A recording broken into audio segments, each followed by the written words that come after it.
When it comes to oil painting, brush care as well as palette care are very important. Keeping your brushes in good care can save you a lot of money in the long run. In this video, I'm going to show you how we take care of our paintbrushes by conditioning and cleaning them, and also how we take care of the palette by cleaning it. We begin by washing our brushes in some clean paint thinner. At the bottom of this bucket, I have a screen. I also have the bucket full of thinner. About an inch above that screen, I scrub the bristles of the brush against that screen in the bottom of the bucket. Then I tap off the excess. After tapping off the excess, I go into my waste container. At the bottom of that waste container, I have a rack. I beat the bristles against that rack, and that dries the bristles. It's important to note that the cleaning process for the larger brushes, like the ones I've been washing here in this video, is different from the cleaning process for the smaller brushes, and you'll see that in just a second. And here I am with the fan brush. As usual, I scrub the bristles against that screen, and here in just a second you'll see how I dry them differently. When drying off the bristles of the smaller brushes, instead of going into the brush beater rack, use some paper towels and just wipe off the brush. If you were to go into the brush beater rack, you would destroy those bristles. They would lose their shape and you'd be out of a brush pretty soon.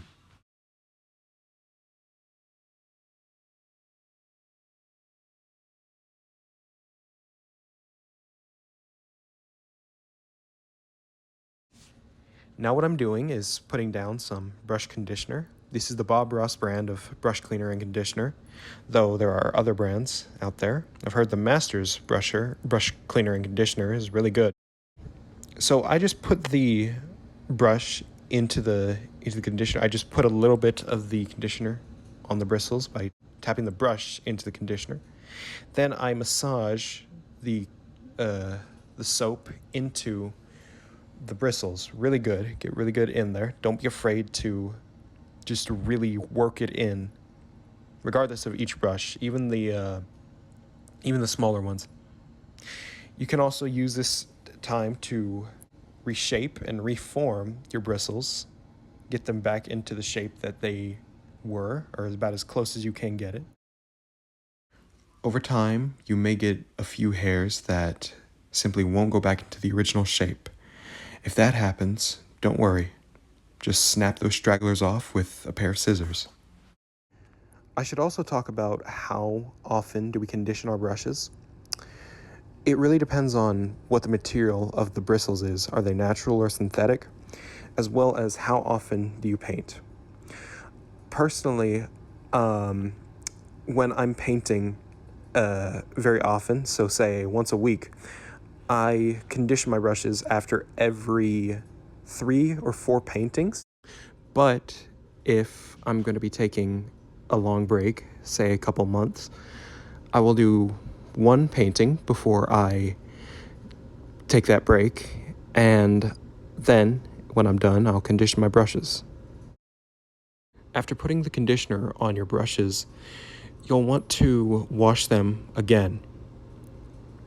Same cleaning process. You want to make sure you're going into some clean solvent. This is terpenoid, but I'd really recommend you use something like Gamsol. It's much safer. There is one difference between the usual cleaning process and this cleaning process when you're washing off the conditioner, which you'll see here in just a second.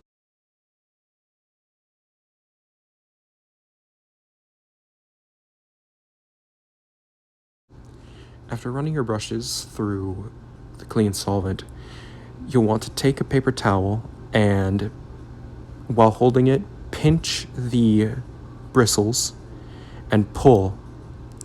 When you open up the paper towel, you should see the paint that didn't come out during the initial cleaning process. You'll want to do this with all the brushes. It's also important that you don't overwork this part of the process. You'll want to leave a bit of that conditioner in so that it continues to work on the bristles as the brushes are sitting there. The conditioner will help the brushes keep their shape, as well as keep the bristles nourished so that they don't get brittle and end up breaking off. When you're finished conditioning your brushes, leave them to sit for a few days. Then, when you're ready to paint again, you should wash your brushes. This is because the conditioner has additives in it that can cause your paint to thin down or to crack when it's dry. Now we're going to move on to cleaning the palette. In my experience, it's important that you clean your palette as soon as possible because if you let the paint dry on there, you're not going to get all of it off. Here I am scraping off as much of the paint as I can get with a palette knife and then putting that paint on a paper towel. This will remove most of the paint if it's still wet. Now I have taken a spare brush. This is just another paintbrush, and I'm just using it like a scrub brush. I've dipped it into some thinner, and I'm just scrubbing away at the palette and making sure it's completely covered with that thinner. Now I am just taking some paper towels and wiping away as much of the thinner and paint as I can get off. Ideally, you want to work with a flat surface, but I didn't really have that luxury, so I'm just doing the best I can with this setup. Keep working at it, and eventually you'll have a clean palette. Though, if your palette is made of wood, it's going to develop a tint over time. That's all from me. I hope you found this video helpful. If so, consider subscribing to my channel for more. Thank you for watching me. Have a good day, and God bless.